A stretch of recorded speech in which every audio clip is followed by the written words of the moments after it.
आता मी doctor C ग देसाई यांनी मराठी ओवीबद्ध अनुवाद संस्कृत मुद्गल पुराणाचा केला आहे.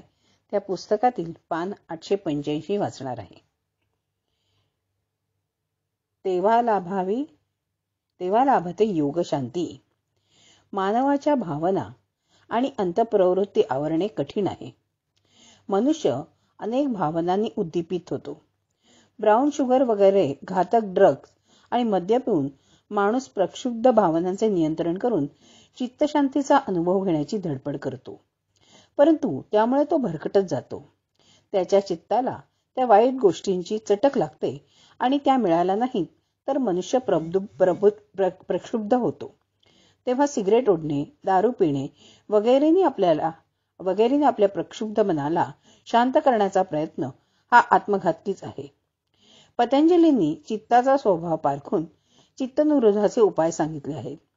चित्त बाह्य गोष्टींशी संबंध प्रस्थापित करण्यासाठी प्रत्यक्ष, अनुमान आणि उपमान तसेच श्रुती या ज्ञानाप्रमाणेच उपयोग करते.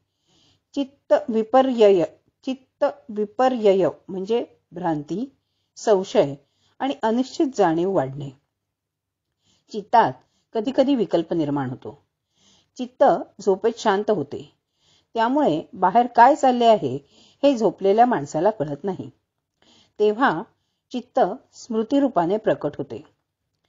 प्राचीन काळापासून भारतीयांच्या जीवनात योगशास्त्राला महत्त्वाचे स्थान प्राप्त झालेले आहे. ईश्वराच्या प्राप्तीसाठी भक्ती आणि ज्ञान या दोन्ही मार्गातील योग हे मुख्य सहाय्यक साधन आहे. धर्मप्रचारक आणि तत्वचिंतक योगाचे महत्त्व ओळखतात. बौद्ध धर्माच्या त्रिपिटक या पाली भाषेतील ग्रंथात व संस्कृत ग्रंथातून तसेच जैन धर्माच्या ग्रंथांमधून योगाचे वर्णन आले आहे. तंत्रशास्त्रातही योगाला अतिशय महत्त्वाचे स्थान आहे. नाथ संप्रदायाला योगी संप्रदाय असं म्हणतात ते याच दृष्टीने. योग दर्शनाचा मुख्य उद्देश मानवाला सुखदुःखाच्या व कर्माच्या बंधनातून आणि पुनर्जन्माच्या चक्रातून सोडवणे हा आहे. आत्मकल्याणाचा साधा, सरळ, सत्य आणि क्रियात्मक मार्ग योगदर्शन सांगते. योग शब्द युज धातूपासून तयार झालेला असून त्याच्या व्युत्पत्तीमूलक अर्थ समाधी असा होतो. मनाच्या वेगवेगळ्या वृत्तींना आणि आसक्तींना वैषयिक गोष्टींपासून परावृत्त करण्यासाठी आणि आत्मकल्याणासाठी अंतर्मुख करणे हाच खरा योग आहे. पंचकोश. पहिला कोश अन्नमय कोश. जीवनाला हवा, पाणी आणि अन्न याची अत्यंत आवश्यकता आहे. ह्यातही अन्नामुळे शरीरे उत्पन्न होतात, वाढतात आणि अन्नातच शेवटी विलीन होतात. त्यामुळे अन्न हे पूर्ण ब्रह्म. उदरभरण नोहे जाणीजे यज्ञकर्म या श्लोकार्धात वर्णन केल्याप्रमाणे अन्न ब्रह्म सुकृतदर्शनी श्रेष्ठ वाटलं तरी शरीरात प्राण नसेल तर क्रिया कोण करील? म्हणून दुसरा आहे प्राणमय कोशात्मक प्राणब्रह्म श्रेष्ठ मानावे. तर प्राणमय कोशाचा अंतरात्मा असलेला मनोमय कोश प्राणाकार होतो. म्हणून मन ब्रह्म मानावे. तर मनाहून श्रेष्ठ असणारे चौथे जे विज्ञान ब्रह्म त्याचा श्रेष्ठपणा जाणवतो. म्हणून मनोमय कोशाचा अंतरात्मा असलेला विज्ञानमय कोश ब्रह्म म्हणावा. तर पाचवा विज्ञान कोशाचा अंतरात्मा असलेला आनंदमय कोश सर्वश्रेष्ठ आहे. सर्वात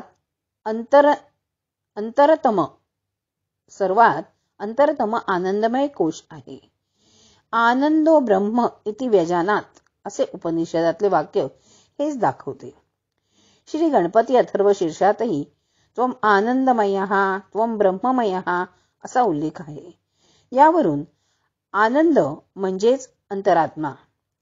डोळे मिटले आणि सर्व इंद्रिये अंतर्मुख केली की प्रत्येकाला समाधीच्या अवस्थेत स्वतःच्या हृदयात त्याचा साक्षात्कार होऊन सर्व जीवन आनंदमय होऊन आनंदी आनंदगडे इकडे तिकडे चौहीकडे अशी स्थिती प्राप्त होईल.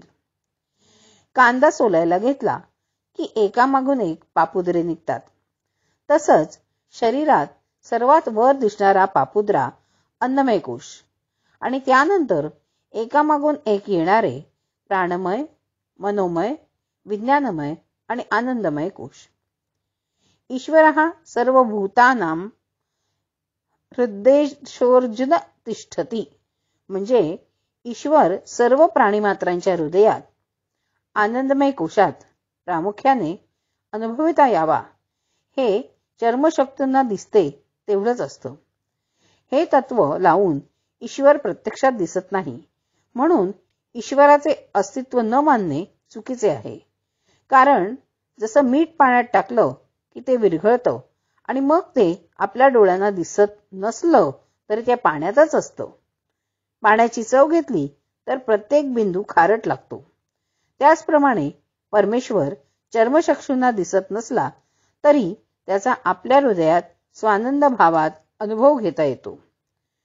असं सांगणारे हे अंत्य मुद्गल पुराण. मुद्गल नावाच्या सर्वश्रेष्ठ गणेश भक्ताने हे पुराण प्रथम दक्ष प्रजापतीला सांगितले. म्हणून ह्याला योगेश्वर पुराण न म्हणता मुद्गल पुराण असं शीर्षक आहे. त्यात भक्ताच्या